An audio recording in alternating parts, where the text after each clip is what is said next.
Hello, everybody. Hi. It's David and EveElise with davidandEveElise.com, and we got something to talk to you about today. It's very important because it's actually very imperative to your success. So take it over. All right, so I want to talk about goal setting, and there's a really cool study that's out there that you may have heard of, maybe not, but we've heard it before, and I heard it again this morning in another presentation, and it was referred to as the 1979 Harvard study, business school Harvard study on goal setting.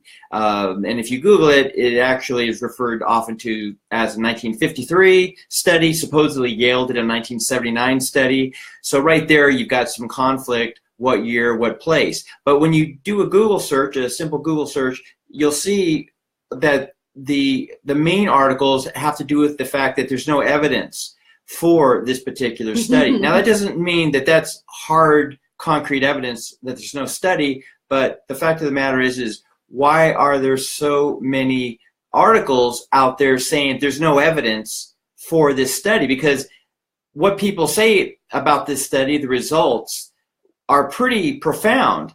But we have to conclude based on what we're seeing that they are in fact mythical. But nonetheless, let's share with you the mythical results of this so-called study, because it does sound pretty powerful. So purportedly, in this 1979 study, which is really supposed to have been 1953 if it was at Harvard, right, that they asked these graduates, have you set any goals in your life? And 84% of them supposedly said, no, we haven't set any goals.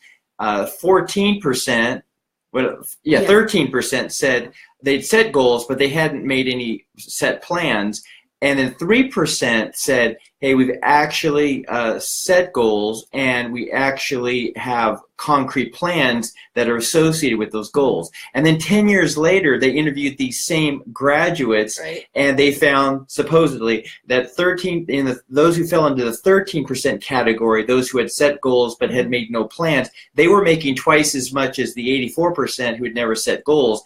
But the 3% who had set goals and made concrete plans were actually making 10 times more than the other 97% of graduates combined, which is pretty powerful. Yeah, and then that's huge. That's a huge number. Now, it's pretty fascinating that 3% number is, supposedly came out of that mythical study, because that's the number that is given as being the number of online marketers or network marketers that actually succeed as entrepreneurs. 3%, and 97% fail.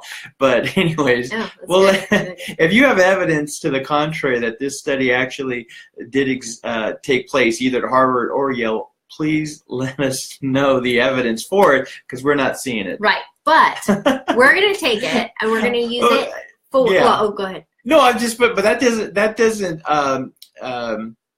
doesn't conflict with the belief and the recommendation that we give, is that it's important that you still write down your goals. Right, and that's what I was going to say. Is just because this specific study that everybody talks about we can't find any proof that it ever existed, but it makes sense, and it does show, because in probably a million others, we should have found another study that actually showed that goal setting changes things. And I know in my life, they change things. So when I set out my goal of finishing college, I finished college, and I wasn't going to get married until after I got out of college. And anyway, that's a long story, but I didn't. So I waited until after college. A lot of other goals and things I can give you as an examples, but it's so important to set your goals, but put plans in place as well to make those goals happen. Which is an interesting tie into our previous video where we were talking about children and Christmas lists. And we all made those lists when we were younger, but at some point, something stopped us from writing things down that we want. It's very interesting. So we've had to get back into the habit of actually writing down what we want. And so the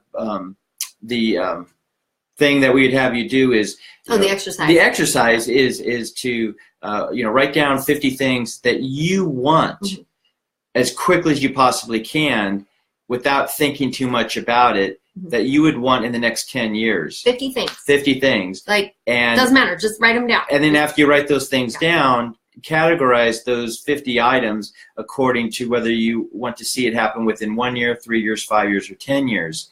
And so that's an exercise that you can do right away, and just plaster that up on the wall and take a look at it every day. I mean, we have stuff up on our wall that we actually now look at. I mean, we thought previously, okay, that's kind of mumbo jumbo, you know, you don't really have to write things down. You know, I've got it up in my head, but there's something really super impactful about actually getting it down on paper. Well, that, and a lot of times life gets in the way, right?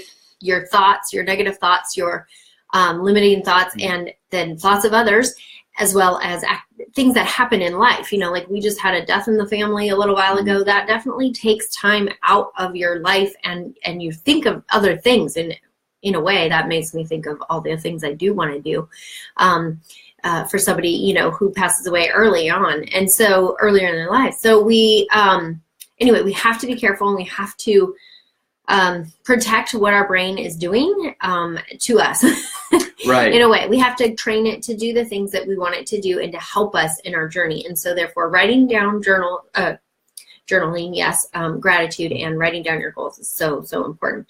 The other part of that was to write down your accomplishments, because she didn't really explain why, but I think that's what it starts helping. It starts your brain thinking along the ways of, you can do it. You can get these done. Like, you have set goals before, you have done things that you've accomplished. Write those down first so that you're already feeling, because the link between your emotions and your thoughts make a huge difference. So that exercise is actually write down the 4 most important events in your life that made you the most proud. Right. And why they made you proud. And so that's something that actually I don't think we've actually done. Yeah. And so we're going to do that, because that's pretty enticing, because so much of our lives, you know, when you think about it, we're not doing great things, right? But when you think about, you know, 4 things, well, gosh, there's 4 things that I can easily find that I'm really super proud of, and I just don't know. I know one off the top of my head, but I'm going to have to write them down, because I'm going to have to think about it a little bit. Right. I could name a few more. Anyway, we hope this helps, and we hope you start setting some goals. Let us know if you have any specific stories that have helped you, that will help others, and put them down there in the comments, and we'll chat with you soon. See you on the next video. Bye.